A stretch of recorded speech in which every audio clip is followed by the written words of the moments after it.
Our true crime podcast deals with sensitive issues, including some that little ears shouldn't hear. Listener discretion is advised. This is Cam. And I'm Jen. And you're listening to Our True Crime Podcast. Hey, this is Steve from Great Lakes True Crime. We tell stories from Ohio and the rest of the Great Lakes region, including the Canadian side. So give a listen on your podcast app and follow us on Facebook. Just search for Great Lakes True Crime.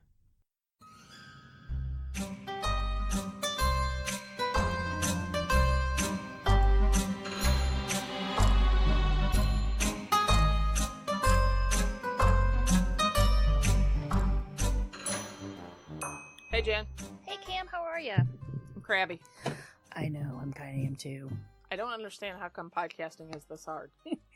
It's not us. It's the equipment. No, it's us. But it fails No, we're doing something that we're screwing it up. 2 hours and 1 minute I've been here, and now we're just now figuring out how to do this. Yeah, Again, it's us. Episode 8. Seriously? It's us. Come on now. I know, it's us. It's not the audio equipment, it's us. You can blame it on the audio equipment if you want, but it's us. This goes in a hole. How hard can it be? Oh, it's hard. I'm done. Whatever. Moving on. How are you? I'm doing great. Good. How's life? Oh, I wanted to give a couple shout outs to some peeps. Awesome. Let's hear them. I wanted to say thanks, Rochelle, for being one of our earliest, most ardent listeners. Yay, Rochelle. I wanted to say, hey, thank you, Victoria D. in Seattle. Shauna K. for giving us a try. She liked our banter. That was on our Facebook page, yeah. Yes, and then Jasmine R.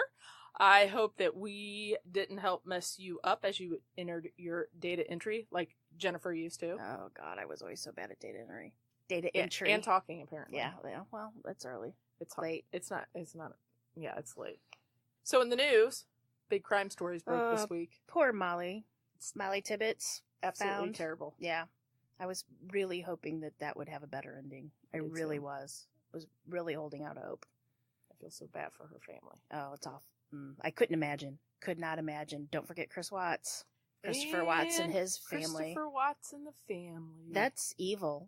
Okay, so right now he's just charged with murder. He hasn't been found guilty yet, but correct. He's alleged killer. But he admitted it. He did admit it. I know, but so there's that. To put those babies in an oil drum or tank, an oil tank. With oil in it. I mean, look at the oil spills. Like when the big oil spills happen, they have to, all the birds, they have to scrub with Dawn dishwashing soap. Look at us. Which I love it. Blue Dawn gets everything clean. I agree. Mm-hmm. All right. We actually had a different case we were going to do this week, and we sped this one along, even though the amount of time it took us to get that equipment operating is going to be shorter than the podcast. We moved this one up due to Christopher Watts. This is another horrible case that happened here around the St. Louis area. All right, so, we do a lot of cases from our area just because I think that we kind of are familiar with them, but also because these cases are happening, they happen elsewhere. So, for instance, the case we're profiling today is very similar to the Christopher Watts case. Very similar. Mm-hmm. So here we go. Put on your seatbelt. You ready? I sure am. With the case that we have, we're going to do it a little bit differently. Instead of one of us profiling and talking about it, we're going to do this one more as a joint case. We pretty much know this case very well since So we might interject and step on each other. But honestly, I mean, the town is, 30 minutes away from us maybe? Tops? Yes, and it's a cute town too. Yeah, it's a great little town. But we both were inundated with this story when it first came out. Okay, you ready? Mm-hmm. On May 5th, 2009, 32-year-old Christopher Coleman left at 5:43 a.m. for a morning workout in nearby St. Louis County. Coleman lived in Columbia, Illinois, a quaint community with good people and a small-town feel. Before 7 a.m., he called his neighbor, Justin Barlow, who also happened to be a Columbia police detective. Barlow barely knew Coleman except for the occasional exchange of a wave as they passed each other on the street. Now, during this odd phone call, Coleman told Barlow that he was starting to worry because he was calling his wife Sherry and no one was answering the phone. Coleman then asked Barlow to go to his house and check on the family. And you have to remember, he called the detective when he was 5 minutes away from his own house. Which is, why would you do that? I don't know. Almost home. Yeah. He was only 5 minutes away. Said he tried to call his wife several times to get the kids up, but she wasn't answering, so I don't know. A few days prior to this early morning phone call, Detective Barlow had become aware of some threatening emails that had been sent to Chris Coleman's house. Barlow contacted another officer that early morning, and the two of them entered the house with their guns drawn.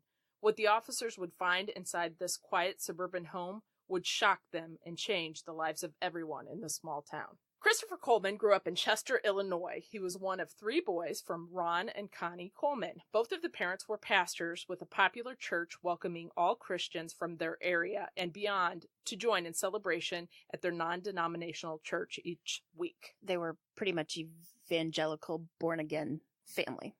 The Coleman boys grew up speaking in tongues and abiding by the teachings of the scripture, and their father preached clear teachings from the Bible. No, they were evangelical, so the clear teachings was they took everything at literal face value. Connie, his mother, says the worst curse word Chris would ever say as a child was P-I-S-S, spelled out rather than said aloud. Yeah. Adding that Chris wouldn't even go hunting with his father because the first time they butchered a rabbit, he was beside himself. That was probably when he was really young, too, and it's... Yeah, and it's traumatic, horrible. Very traumatic. Chris's high school coach added, "You couldn't ask for a better kid. He was very kind. He was a team player. I hardly ever saw him lose his temper. He went out one night and had drunk a little bit, and his parents were out of town, and he felt so guilty. He called his basketball coach and confessed all of this." Yeah. He had a strict religious upbringing. Well, he was a good guy. I mean, or he had good morals at the time, for the most part. Yeah. Or he seemed like a very good guy. Yes. Yeah. Let's put it that way. He seemed like a very, very good guy. So when a Marine recruiter came to his high school, Chris came home with stars in his eyes, impressed by the way the guy carried himself. You know, Marines are they're tough. I mean, they're tough-minded. They're hardy. Oh, yeah. And they only want people with a certain attitude to be in the Marines. Yes. He signed up right away after high school. Now, his dad, Ron, thinks that he would have stayed in the service for life, except that, quote, Bill Clinton and Monica and all that was a disappointment, end quote. That kind of like... I giggled. I was like, really? That tells you a little bit about... Which is fine. Which is totally fine. It just cracked me up that you're going to... It was an inappropriate time. Different. It was a different time. Remember, we didn't say that. Yeah. It excuses everything. Mm-hmm. It was a different time. So Chris was 22, piling up military certifications and honors when he met Sherry. Sherry Weiss was a fun, uninhibited, and wildly playful girl at 21 years old. Yeah. They were both studying at a K-9 training center in San Antonio. 3 months later, in August 1997, the pair went to visit Chris's parents. Chris introduced Sherry as a friend who lived in Chicago. They've only been dating for 3 months, and I'm sure they're a friend. And it seems to happen a lot with Chris. He always introduces people as friends. Yeah, he sure does, doesn't he? We'll get to that. When asked what he thought about Sherry and that first meeting, Ron says that they didn't sense anything negative, but he did note that she was a worldly little girl, little short shorts, tattoo on her leg, and not the person we thought he'd be with. Right. Believe they're seen and not heard kind of people with the woman. Well, the mom's a pastor too, so. Chris left to drive Sherry home, and he was supposed to return. However, instead, he called his parents the following morning with some shocking news. Chris told his dad that the two ran off and got married. His dad was shocked and didn't immediately respond. This kind of devastated Chris. He said that he remembered his dad was quiet, and he said, "You don't seem excited." And his dad said, "Well, I just need a few minutes." Yeah, she wasn't the kind of girl that he had hoped he would be with. After a quick marriage, Chris realized right away that the marriage hadn't been godly, noting he got caught up in the moment and just did it, just ran off and got married. But there was a little bit more to the story. Sherry was pregnant. She was pregnant, and the father actually claimed that she tricked Chris into marrying him because she got pregnant to get Chris to marry him. Because only one person gets pregnant. Well, it's always the girl's fault. It's never takes two to tango. No. It's always the woman's fault. Always one person's fault.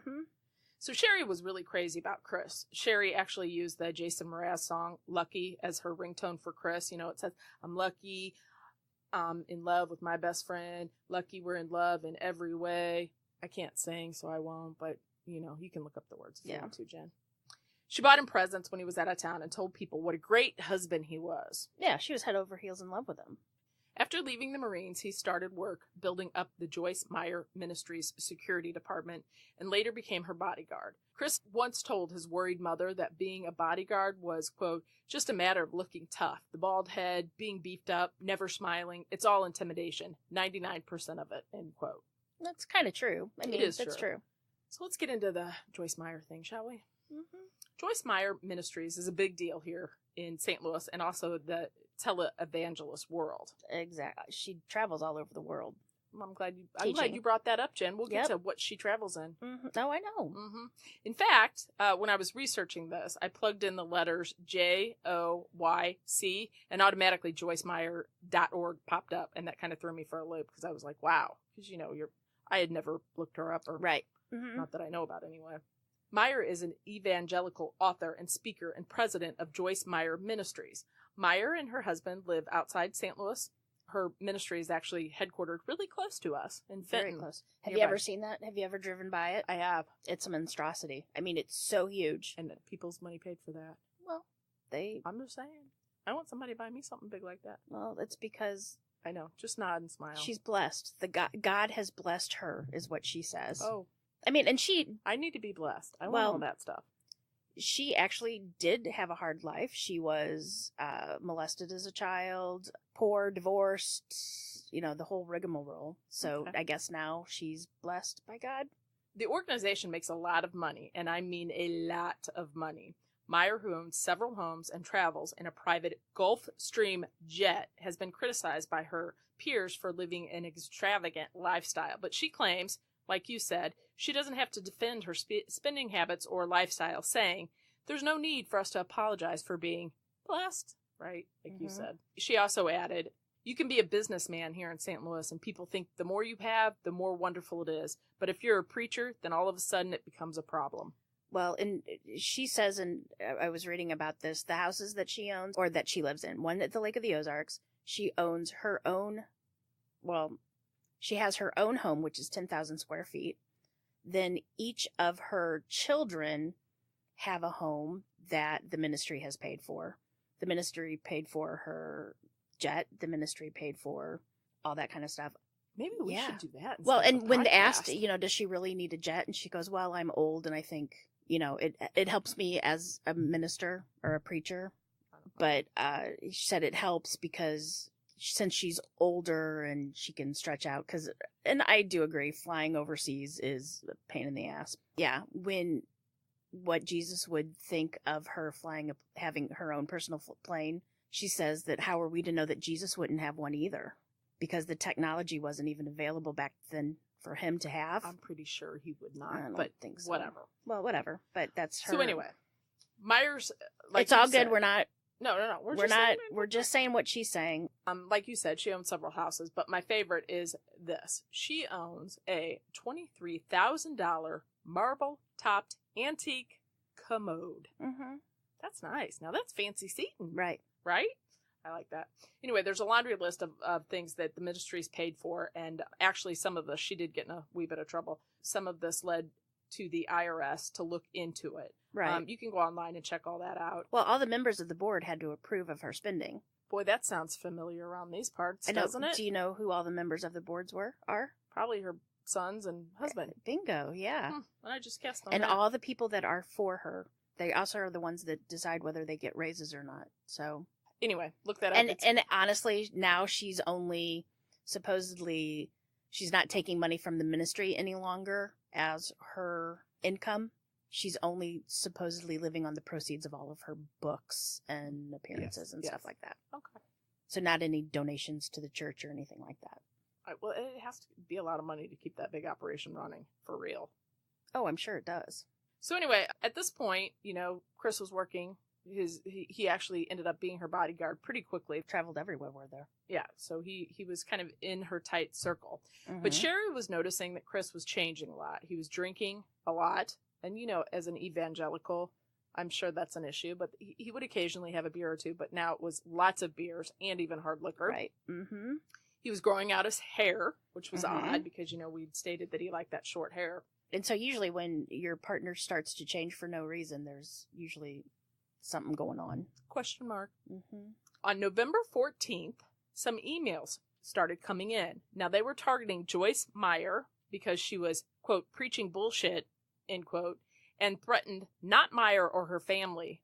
Oh, no. At this point, it was the family of Chris Coleman, her bodyguard. Quote, I will kill them all while they sleep, end quote. Yeah. The threats began to escalate, and threats traveled a lot closer to home. The emails turned into letters, and they began showing up at the Coleman's mailbox. The most recent was on April 27th, and it closed with, quote, this is my last warning. Your worst nightmare is about to happen, end quote. And that was all in capital letters. Right. Mm-hmm. Because that capital letters really means business. Well, it screams. Yeah, it screams at you. Now, Detective Barlow, that's his neighbor that we talked about earlier, had known about these. And so when Coleman called him, he became a little distressed, realizing maybe something was wrong. So he called his dispatcher at the Columbia Police Department, grabbed his gun along with his handcuffs and radio, and he went over to the house. Now, as he was just getting there, Officer Jason Donjon pulled up. The two began taking a look around the house and its perimeter when they soon discover an open window in the back of the house and the screen is missing. The officers climbed through the window and cleared the basement area with their guns drawn. And, they really weren't sure what they were going to encounter. The one thing that was kind of odd, they start to make their way up the stairs to the first floor, and they can smell an odor like fresh paint, okay? Mm-hmm. And they soon learn why. Scrawled across the kitchen wall in blood red letters, it said, quote, punished, end quote, and I am always watching, end quote. It's very Manson-ish, very helter-skelter. Well, I was also like a little cliche. Red paint, really? Like, come on. I guess that's supposed to be a bigger scary, threat, I guess. Or to represent blood to make it scary. That's what happens in movies. I know. You know what I mean? I know. As they continue through the house and make their way up the staircase, a second message welcomes them, stating, "You have paid." Hey, I've got a question about the window and the screen. Yes. If you were getting death threats for your family, wouldn't you check to make sure all your doors and windows were locked? Often his windows in the back and the doors would be unlocked, like the ones in the back of the house. And that was a thing. Like yeah, Sherry would find open doors and stuff. I always make sure my doors and windows are locked, but we don't get death threats as of yet. Nor do I want death threats, so don't think about that, anybody that's listening. Thank you. Around this time, the officers are inside the house. Chris pulls up into his driveway.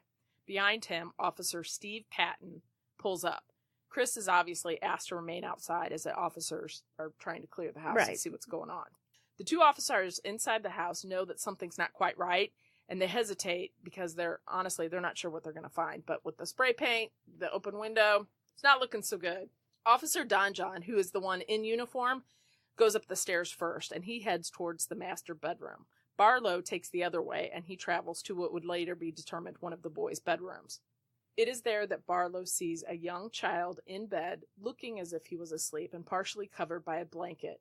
As he moved closer, he could see the sweet boy is no longer alive, as his skin is gray. It's the body of 11-year-old Garrett Coleman. Right. The shock is immediate and almost too much to take.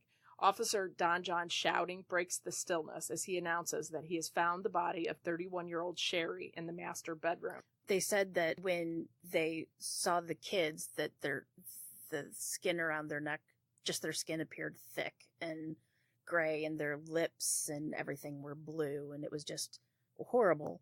But also, you said as they were coming up, they saw the spray paint. Mm-hmm. There was also spray paint, I believe it was on Gavin's sheets, and it said, "Fuck you," on the sheets. And I think some of that spray paint got on Gavin's body, too. That's unbelievable. It's heartbreaking. Heartbreaking. So these officers, obviously, this was incredibly difficult to see. Even, being a hardened officer, no one's ever going to get used to that. The officers leave the house and prepare to inform this young husband and father of what they just found. Outside the house, the Columbia Chief of Police, Joe Edwards, as well as the police chaplain, Reverend Jonathan Peters, are sitting with Chris and are prepared to comfort him. They didn't make it, Chris. They didn't make it. Now, Coleman doesn't scream or yell. He just sits down on the ground, starts crying, pulls out his phone, and calls his father. Chris never asked the officers how his family had died. Never. Ever. That would be inconsolable. they only say later when they're questioning him, they're like, do you know how they died? And he's like, no, you never told me.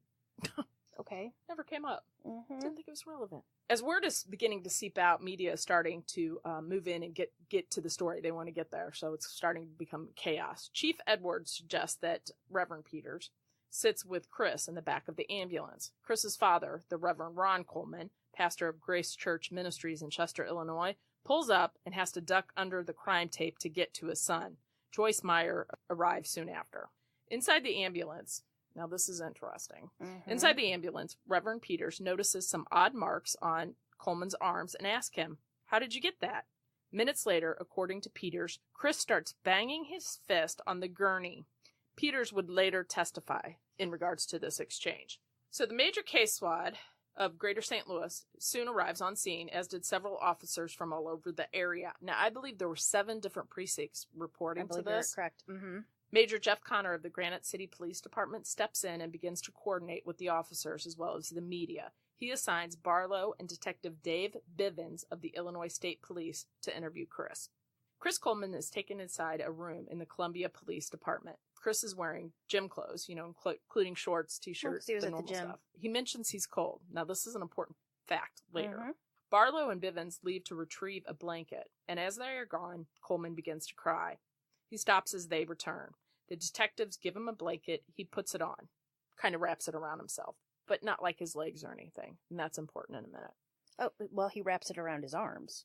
Interview questions began with a casual tone. He is asked about his military service, and Chris answers them quickly.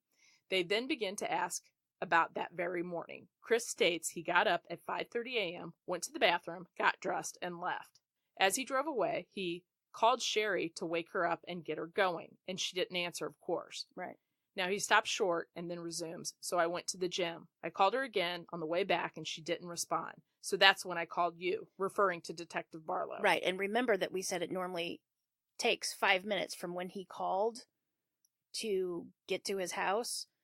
Detective Barlow would later testify that it actually took Chris 13 minutes. Oh, there's a reason. Mm-hmm. I'm sure there is. This area, because I know exactly this turnoff he took later. So here's my question. Mm-hmm. Who gets in the car and calls their spouse that they just left, the one that they were just lying next to 5 minutes ago? Right. Who does that? Right. Why do you do that? You don't. Well, you do. Well, you do when you need to make an alibi or set up a timeline. A timeline, because that would be phone records. And nobody could say, I rolled over and woke her up. Right. Because, no, that's not going to... Right. So Coleman recalls what they did the day prior to the murders. He states that he was home, he ran a few errands, picked up the kids from school, then he went and played catch with Garrett and waited on Sherry to get home. She got off at 4 and actually made them dinner. It was pasta and chicken, and then she cut up some kind of pizza, and she mixed it all together. Now, this is when he laughs and says it's actually pretty good. After dinner, Chris said the family walked up the street to a snow cone stand, and they had a little evening treat. Chris states that he played catch with Gavin, his other son, and then after that, he left the house and went to the gym, but he came back and helped Sherry put the kids to bed. Right. Yeah, there is a video of seeing him play catch with the boys. Really? Before, and it's pretty disturbing. I mean, when you know what happens after, it's, and it's in the front yard, which they had a huge backyard, so I don't know why they didn't do it in the backyard. Well, I know why they did it in the front yard. Who had the surveillance tape? Yeah. The neighbor. You can't see through a house, so he was setting his alibi. Ooh. Chris and Sherry were getting the kids ready for bed. They put some steroid cream on Gavin's poison ivy and listened to Garrett's prayers. He then says he and Sherry watched TV, Batman Returns, and she fell asleep in my arms on the couch. So Detective Barlow asked Chris about the scratches and the red marks on his arm. Quote, I think it was when I was the gurney in the ambulance. I was hitting the pillow, end quote. Pillows cause scratches all the time. Uh-huh. Always, right? Well, was he on a gurney? The gurney in there. No, a gurney was in there, and he was hitting it because he was angry about Sherry and the kids. Okay. Pillows give you scratches, Jen. I know. I don't know what kind of pillows you sleep with. Mine just scratch up my face every day. The interview turns to his job, and he talks a lot with pride about his job as Joyce Meyer's bodyguard, adding, quote, she's on TV in 37 languages and in 3/4 of the world, end quote.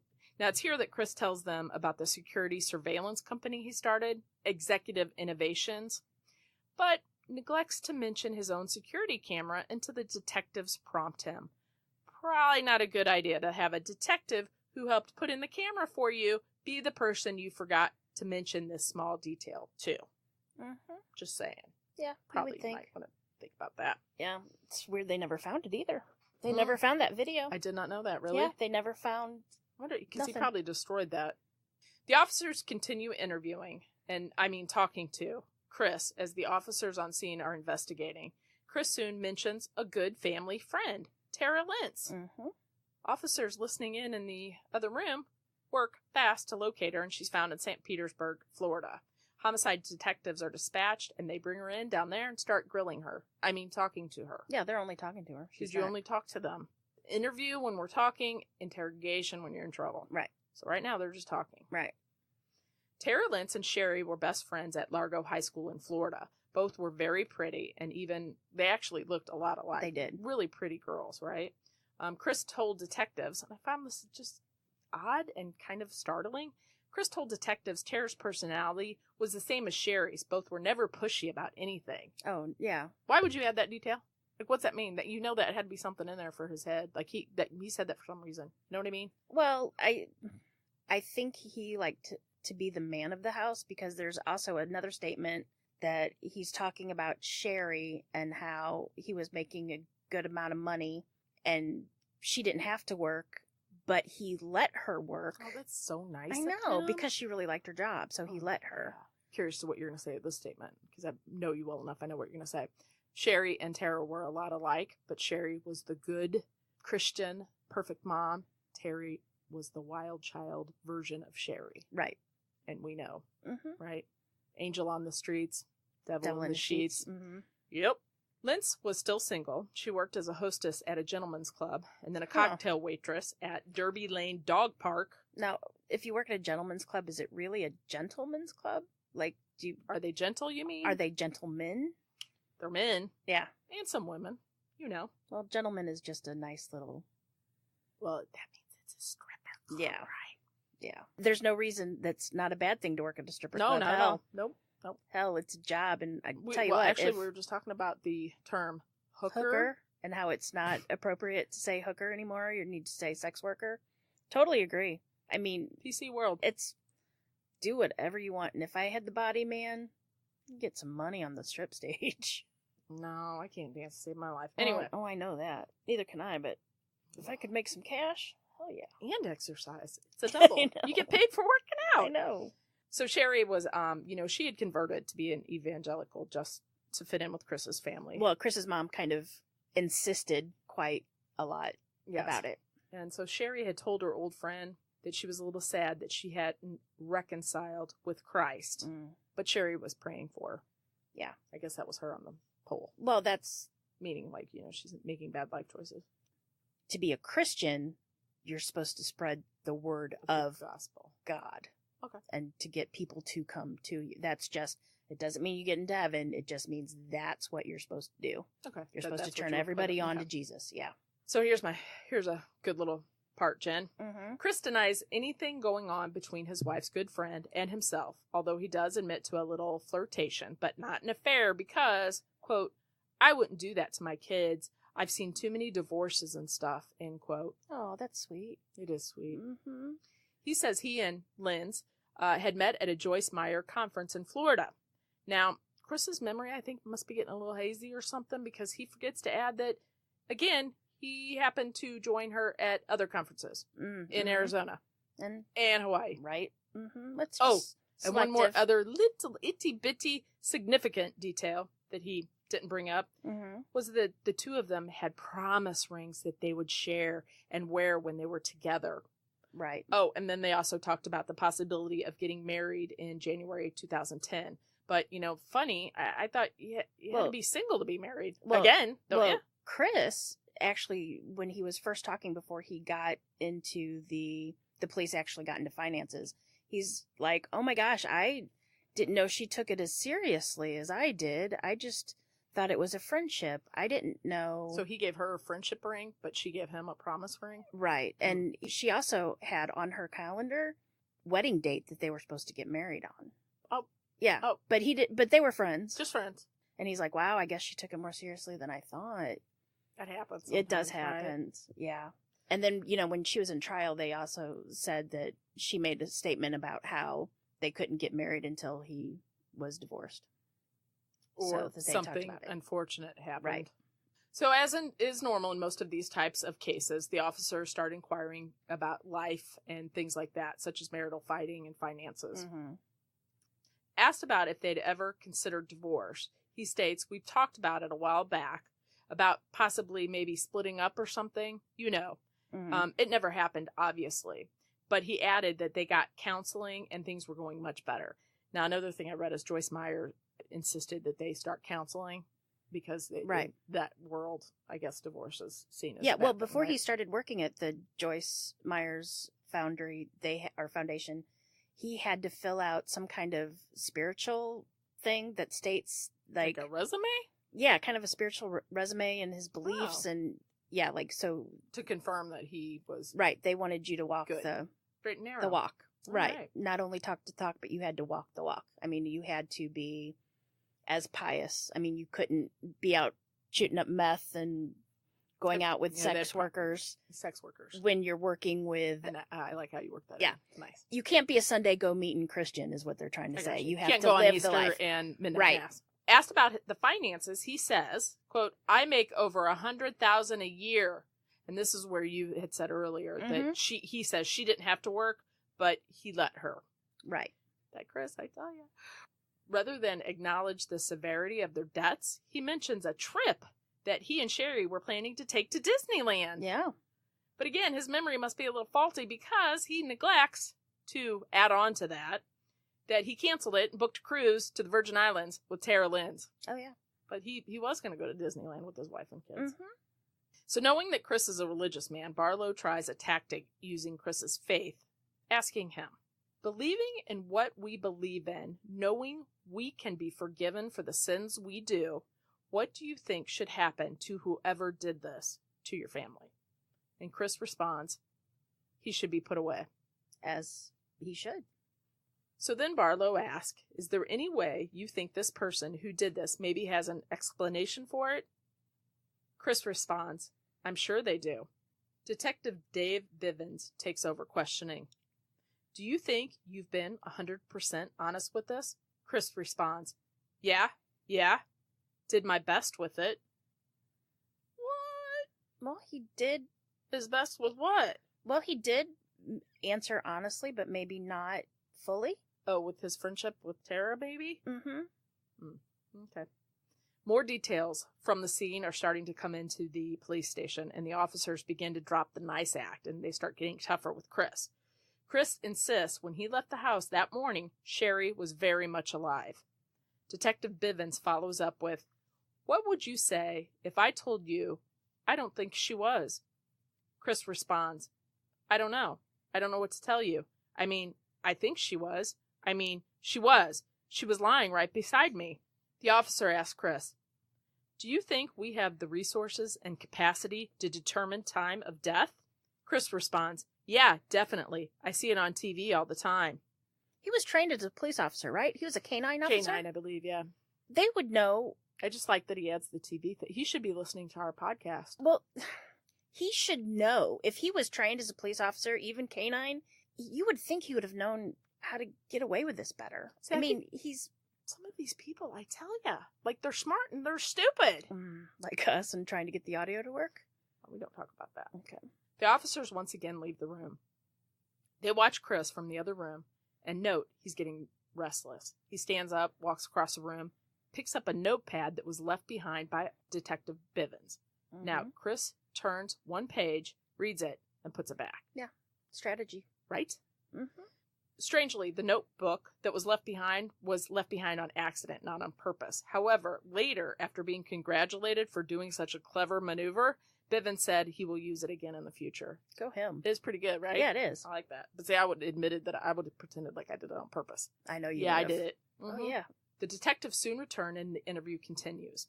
So you're saying some madman sat in the shadows and watched for you to leave and then entered your house? Bivens finally asked.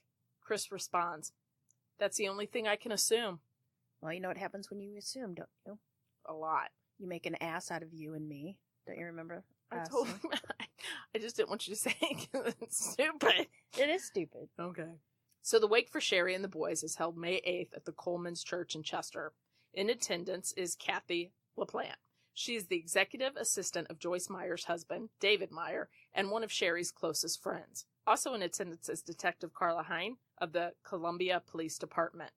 Now, apparently, when LaPlante heard of Sherry's death, she allegedly told her husband she believed Chris had committed the murders.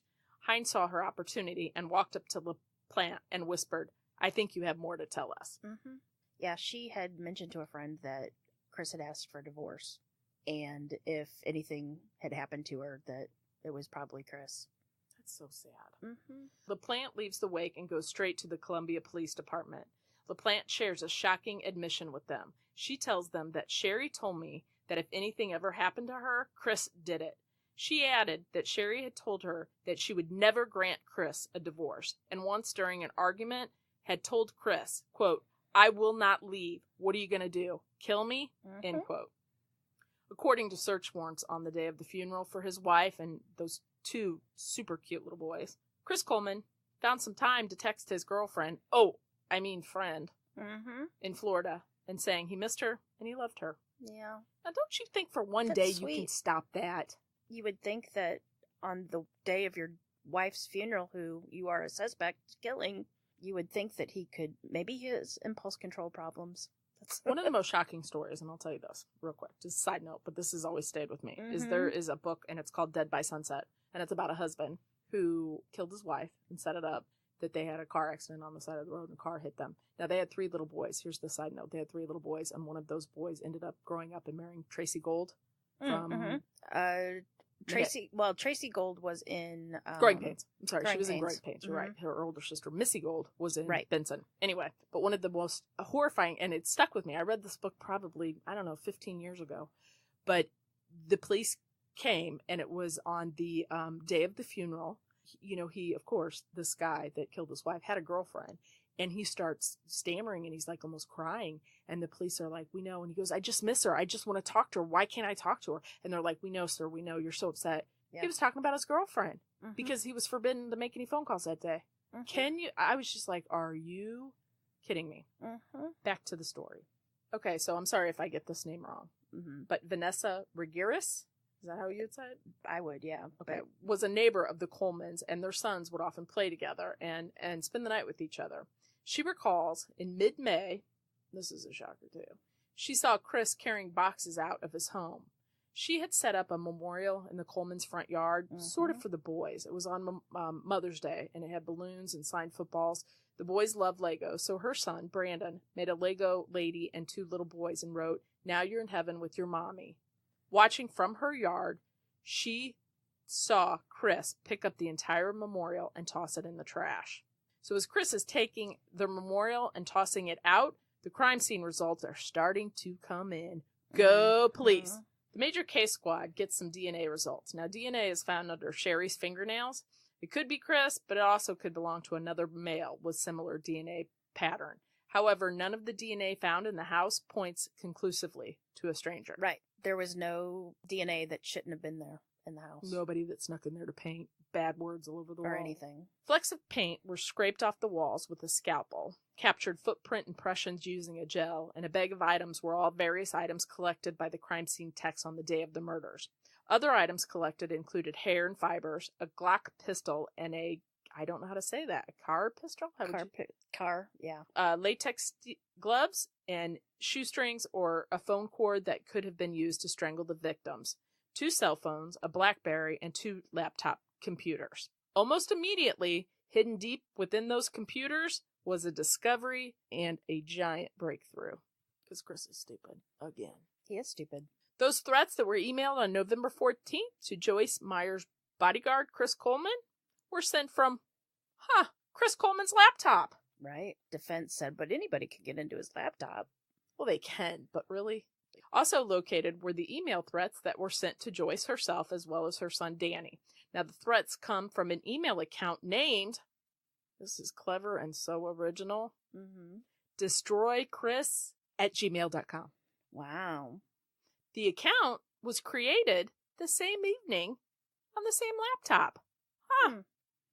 Here's an interesting tidbit, and you and I know that we both like linguistics, words, things like that. Even though half the time we can't say them. I can't say them, yes. But I love words. Obviously, that's kind of what I do for a living, sort of in a roundabout way. You're Wordy McWorderston. I am Wordy McWorderston. The files on his computer contained the same misspellings. Opportunities was misspelled, but it was misspelled the exact same way. Sherry earlier had pointed out the misspelling of that word to police. Right. Ironic, come on. The squad still has no paint can and no paint splattered clothing and no murder weapon. Right. Everything was off. And there wasn't even any spray paint on Chris. No, at this point yet. Nothing. But it's going to get good. This is like a TV show. It is. Unfolds as we need it. The police reviewed Chris's behavior on the morning of the murders from May 5th. He made his first call to Sherry at 5:43 a.m., just as he was pulling away from their home. And we talked about that, how you would just roll over and wake up the person or scream at them or hit them in the head with before the you leave, turn whatever. on the lights. Yes, you're not going to get in your car and call them. Right.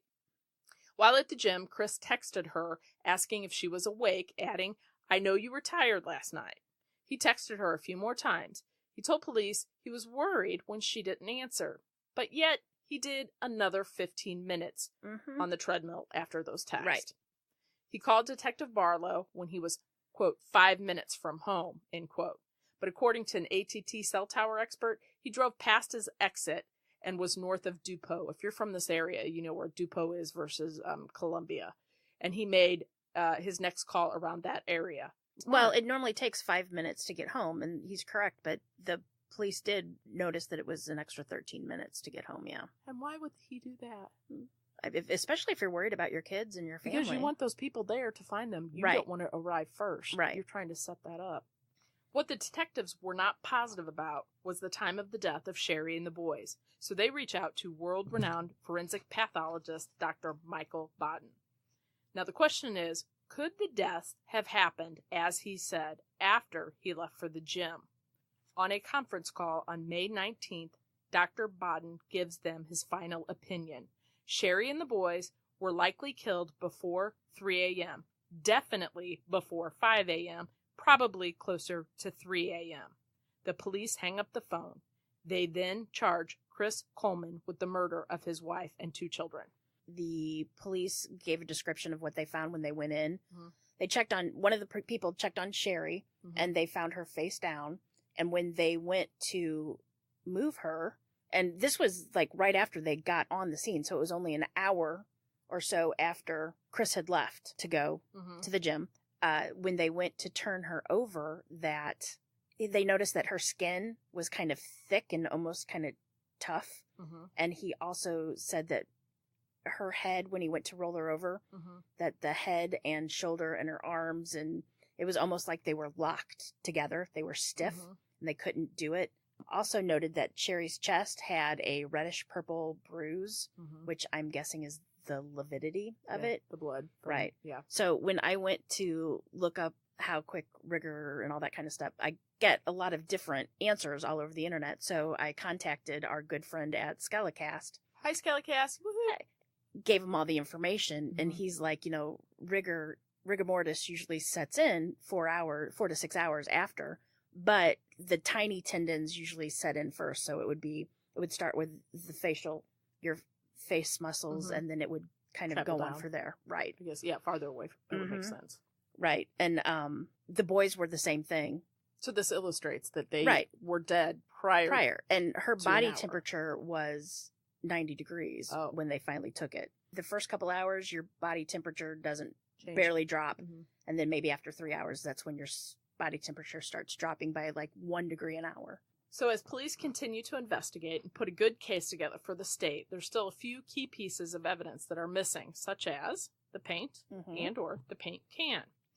Now, if you're from the Midwest, you know how brutal these summers can be, right? And the humidity, it's terrible. And I hate it. If you know me, you know how bad I hate summer. However, by August 6th, the Mississippi River, which connects the Missouri and Illinois states together via the Jefferson Barracks Bridge, is starting to dry up a little bit from the spring rains. And the police want to get a look underneath that bridge and see if there's possibly any evidence that Chris could have tossed. That's the bridge that he took to and from that morning from the gym. Detective Carla Hine, who we had talked about earlier, ventured down there, climbed upon some rocks. She was looking around, didn't find anything, but she slips and falls. She gets a massive fracture that requires surgery. Injured but not deterred, she uses crutches and stumbles back into the office. You go, girl. That's awesome. Girl power. You rock. So Detective Barlow approaches Hine and is a bit frustrated, inquiring where the Coleman charge card statements have been. They had ordered, they were placed and they weren't coming in, right? Coming in.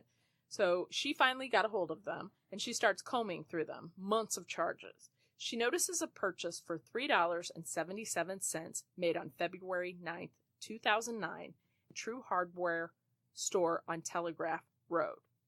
Hine calls the store to inquire about what that purchase may be, and she is taken aback quite a bit as the clerk tells her what she was so hoping to hear. He bought some spray paint, the clerk said, and pauses. Rust-Oleum, apple red. Yep, there you go. That totally gave me the chillies. Well, I was and like, woof. Telegraph Road is the road right before you get on the Missouri side, right before you get on the JB Bridge to go into Illinois. Correct. And it's funny because right on the exit there's a Walmart, and I think the True Value side, the True Value hardware is further down. I'm not for sure, so he would have to there is one down go there. Further down the road to get it instead of just stop nobody it. Would catch that. You would think that if you'd go to Walmart that there'd be so much stuff that they couldn't keep track of it, but I don't know. See, I would think that they're a big corporation and they probably could get a hold of that. I'd be hoping a little mom and pop shop wouldn't. I don't know. Maybe he was thinking. The Coleman trial begins Monday, April 25th. Christopher Coleman, now 34, looked tired and frustrated in the Waterloo courtroom on what would be, ironically, the second anniversary of the murders of his family. Coleman was facing 3 counts of first-degree murder for the murder of his wife, Sherry Coleman, and their 2 sons, Gavin and Garrett. 9 and 11. Poor boys. The Monroe County case was heard by a jury chosen in Perry County, Illinois, farther from the intense publicity that the case had been receiving.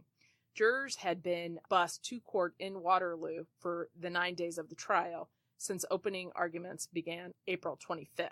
Circuit Judge Milton Wharton presided over the trial. Right. There was such intense news coverage and everything on this case that they had to go, I think it's like an hour or so away just to get an unbiased jury pool. Testimony included some very enlightening information, shall we say. Tara Lentz, Sherry's friend and alleged girlfriend to Chris, or friend, as he says, testified about the affair and acknowledged that she was still wearing a promise ring Coleman had given her. She was not asked the status of the relationship now, nor whether she was aware of any murder plan. The judge permitted the prosecution to show the jury sexually charged photos and videos the couple made together or for each other. Yeah, the photos are a big thing in this case. But they're just friends, Jen. I know. Friends with bennies. I know.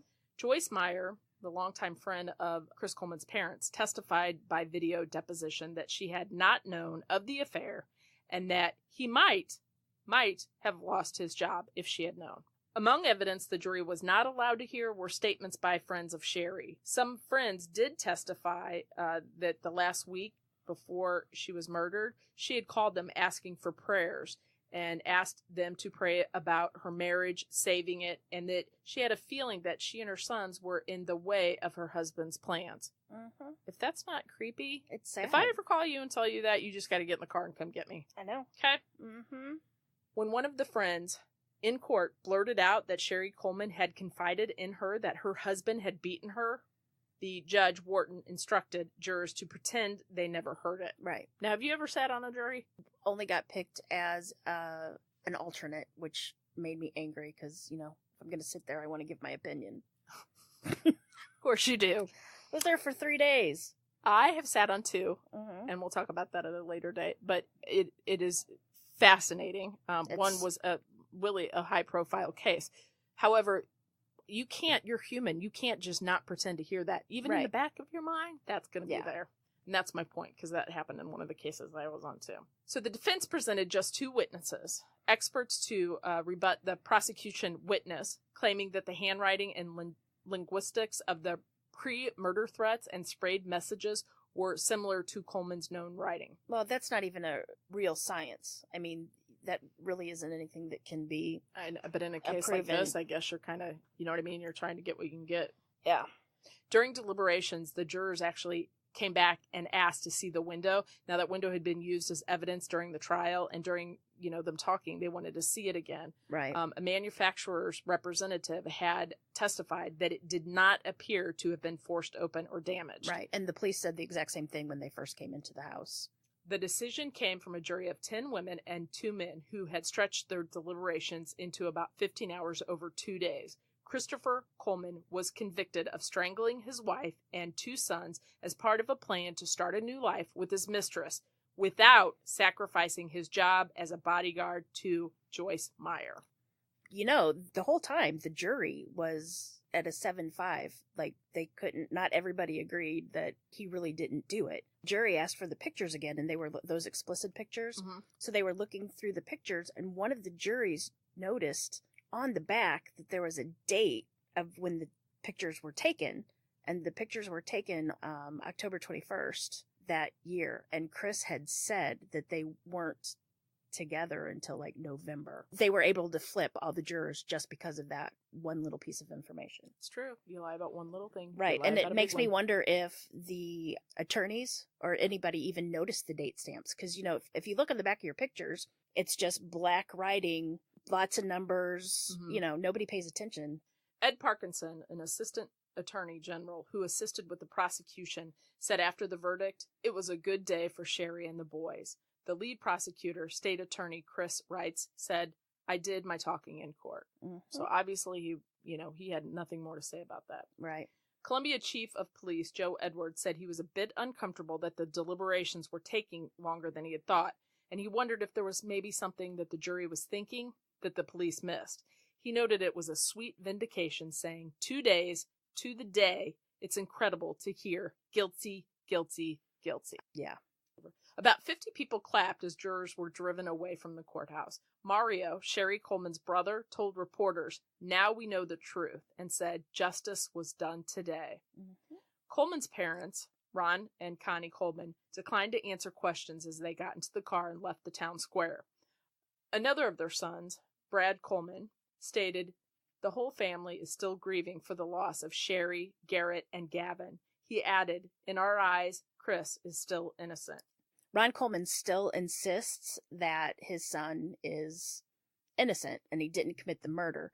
And the affair wouldn't have been his motive, but he understands how Chris could have an affair because that was a result of Sherry not fulfilling her matrimonial duties. Did he say that? He did say that. So are you kidding me? Let's blame the victim for the affair. Yeah. I don't know. It made me speechless. I don't get that, but that goes back to saying I let her work. Exactly. The verdict was welcomed in the Coleman's old neighborhood, where a bank had foreclosed on their house. The house wouldn't stay quiet forever, though. Never does it? No. Jackie Ortez, an auctioneer from Judicial Sales Corporation of Chicago, that she would be auctioning Lot 159 in Columbia Lakes, and the owner, which is Wells Fargo Bank, makes no representation as to the condition of the property. She steps to the microphone and announces the opening bid is $256,419.96, sold to the plaintiff for that amount. So all in all, this case, I know it's not a new thing that a spouse murders the other spouse and kills children. The it children. Happens too often. But how you mentioned earlier about the sheet, like, what did that poor baby, like, why would you even do that? And if this person is going after Joyce Meyer, why? And they end up... Are they going after a bodyguard? And the bodyguard's children. Right. That's just the dumbest thing ever. And if it was really somebody else that was sending the threatening emails on Chris's computer, it would be somebody at the ministry that was doing it or somebody that was in contact with Chris. Right. I don't know. I mean, he still says he's innocent. But who did it? Who would have had motive? Another thing I think it was in one of his computer entries, he wrote 9 days before these murders were done, he wrote how his girlfriend had totally changed his life. Tara? Tara. Not his girlfriend, Jen. Oh, I'm sorry, his friend. He wrote that how Tara had changed his entire life, and then 9 days later his family's dead. So that's a little odd, too. I think there's a special place in hell for people that kill babies. I do. Especially your child. Your child. To kill your own. I'm glad you brought that up. Mm-hmm. I say that a lot, but I looked this up because I was kind of interested in this. And, we talked about the case with Tyler Hadley earlier. If you're one of our pod peeps, there's 4 different kinds of men that kill their families. There are 4 different kinds, but they're all pieces of shit. So there's the self-righteous, and this is the man that believes that the mother is responsible for a breakdown in the family. She did something wrong. Mm-hmm. Now, this is the person that will also call and let the mom know exactly what he's going to do. Or let them listen to... Yes, that is let them listen to him. Then there's also the disappointed killer. He believes his family has let him down. Right. So that's pretty easy. The anomic killer. Now, this is the person that believes his family is a great symbol for his success and everything like that, but also a symbol for his failures. And so he's going to take out that failure, right? Mm-hmm. And then there's the paranoid killer, and he is the one that is going to kill his family in order to protect them from, threats or Satan, whatever. He's that one. Mm-hmm. So it happens. It's just not that common, thank goodness. No. I kind of have to laugh at this, and you can cut it out if you don't want it. You can edit it out. But I went to the Facebook page that believes Chris Coleman is innocent. Oh, yeah. And it said, 3 people are talking about this, which I kind of found it funny because I probably believe that there's only 3 people really. Tara, his girlfriend, and his 2 parents, right? Well, I'm sure Tara kind of knows because he hasn't had any contact with Tara. As far as I can tell from what I've read, he's like, if I could see Tara again, I'd really apologize. If I could talk. For what? Like, she... Being a total asshole? He actually told her that he was going to divorce his wife and marry her. And I guess he really thought he would just lose his job and his family. But man, if his parents didn't like Sherry, they'd really not like Tara. No, well, right? Well, I mean, Sherry was, trapped him into marrying her and all sorts of stuff. But Sherry tried hard to fit in. I mean, she tried really, really hard. I mean, as far as we know that she did. Well, she tried hard. I mean, I don't really think that I could change religions or become something that you're vastly not. Right. I couldn't. And maybe she was religious. She just wasn't. Right. They actually did an appeal on the whole photograph. If that was admissible or not? If it was admissible or not, but they decided that it was fine and everything holds, so he's still in prison. All right, Jen. I don't know. He's a piece of shit, too. I'm sorry. A little angry today. I have no sympathy for people like that. I'm usually not one on just having circumstantial evidence to be the key to this, but there's no doubt in my mind that Chris Coleman's done. And we've talked about this. What is the thing that would make sense the most? Right? Like, he's having an affair, can't get a divorce. I mean, he can, but... Well, he could, but it might ruin his career. Exactly. And, I mean, his boss wanted him just to work it out, but he was in love with Tara. I mean, his personal diaries showed that he was in love with Tara. All right, Jen. Even though he won't admit it. Take us out. What do you guys say? All right. Love you guys. If you want to leave us... I love that you always say that you love them. I do love them. It's weird. You're weird. I know. Okay. Anyway, if you like listening to this, if you get a minute out of your day, please leave us a 5-star review on iTunes or reach out to us via Twitter at Our True Crime Pod. Let us know that you're liking it. Give us a shout out. We'll give you a shout out. Email us at ourtruecrimepodcast@gmail.com. You can find us on Facebook. And what else do we have? Blogspot. Oh, yeah. We are at www.ourtruecrimepodcast.com. I don't know if you have to use www or not, but I just like to say it because it makes me feel official. But yeah, reach out. give us a shout out. Yeah, and if you do leave a review, screenshot it, DM us on Twitter, or send us a Gmail with your address, and we'll give you some of our really super duper cool stickers. They're really cool. Or a new car. Cam will buy you a new car. I won't. I know, but you say that, you're going to be like, okay. A brand new car. Right? See you next week. We got good cases coming up next week, too. Thanks for listening. Lock your doors. And keep passing those open windows. Love ya. Bye-bye.